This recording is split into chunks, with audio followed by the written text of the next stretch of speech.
hele meydana yiğit. Sözüm ok gibi deler, Nedim'in rüzgarı var, mısra mısra şehrin üstüne çöker.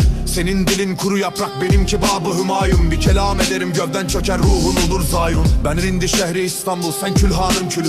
Sözümde şerbet gizlidir, içtikçe yakar gönlü. Benimle cenge girmeye yeltenen her binadan, mısralarımda boğulur bu sahnenin gerçek sultanı benim eygan. Eriştin ev bahar eyyamı, açıldı gülü gülşen. Çerağın vakti geldi, lale zarın didesi ruşen. Çemenler döndü ruhi yâre, rengi lale ve gülden. Çerağın vakti geldi, lale zarın didesi ruşen. Nedim'in edası var sesimin kökünde. Ben girince meydana titrer her bir hece. Bu rap bir gazeldir ama kan taşır içinde. Meydan benim oğlum, gölge etme git köşene. Nedim'in edası var sesimin kökünde. Ben girince meydana titrer her bir hece. Bu rap bir gazeldir ama kan taşır içinde. Meydan benim oğlum, gölge etme git köşene. Ben sözün çerağıyım, gecenin ortasında yanarım. Sen fersiz bir ateş gibi esince rüzgarda söner kalırsın. Arzı hal eyleyeyim, bu gönül savaş meydanıdır. Benimle kapışan erdem derdinin ateşinde yanıdır.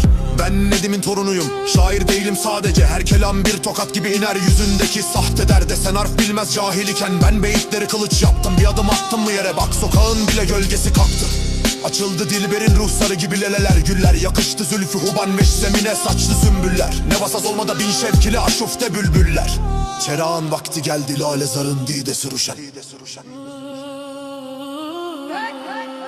Nedim'in edası var sesimin kökünde. Ben girince meydana titrer her bir hece. Bu rap bir gazeldir ama kan taşır içinde. Meydan benim oğlum, gölge etme git köşene. Nedim'in edası var sesimin kökünde. Ben girince meydana titrer her bir hece. Bu rap bir gazeldir ama kan taşır içinde. Meydan benim oğlum, gölge etme git köşene.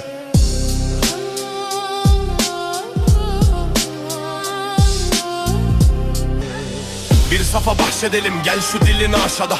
Gidelim servi revanım, yürü sağda havada. İşte 3 çifte kayık iskelede amade. Gidelim servi revanım, yürü sağda havada.